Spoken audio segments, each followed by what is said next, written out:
Hi, a very busy morning this morning and also a very, very busy week here in Leinster House and in the constituency as well. I suppose this morning I started off at 9 o'clock in the Department of Health at our MIN-MAC meetings. These are basically meetings between ministers and the senior officials in the Department of Health.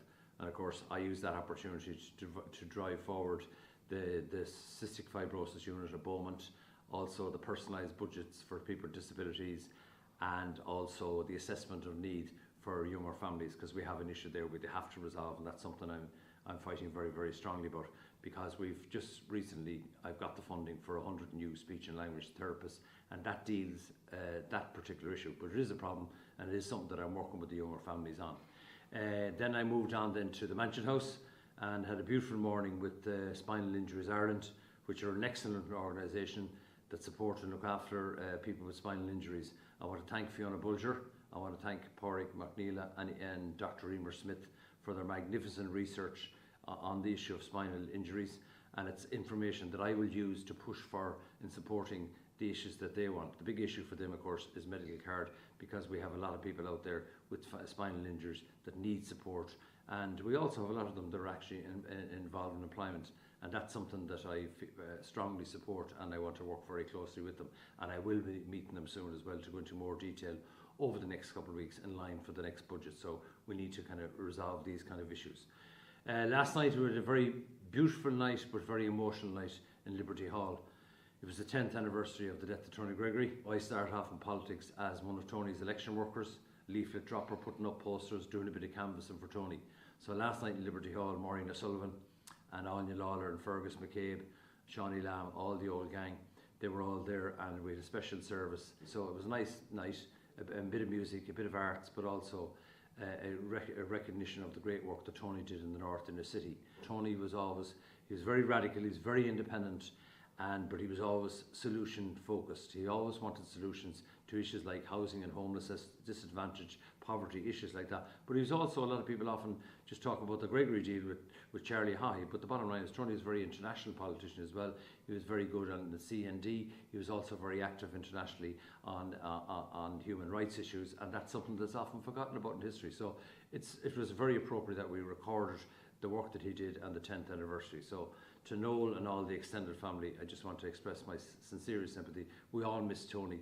He was a legend, and I mean that from the bottom of my heart, who stuck to the plan, who stuck to fighting for people, particularly in his own constituency, but also internationally. The other big decision, I suppose, during the week was the issue of Brexit. I want to commend the Taoiseach and our Minister for Foreign Affairs and Minister Helen McEntee as well for their great work at European level.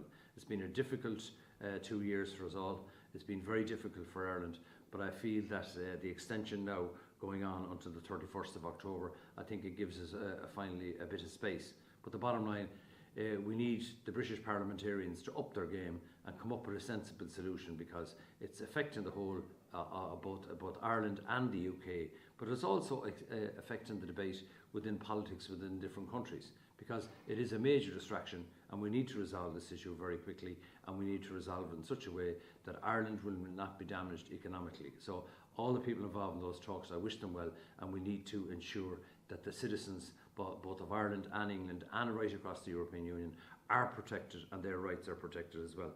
The other issue that I want to say as well, which is a very important issue, is the whole issue of education for children with autism. I think this is something that I want to push. I just want to say that's something I'm pushing with the Minister Joe McHugh, but I'm also, we had a discussion this morning at the Ministers' meeting with the Department of Health in relation to the health aspect to it.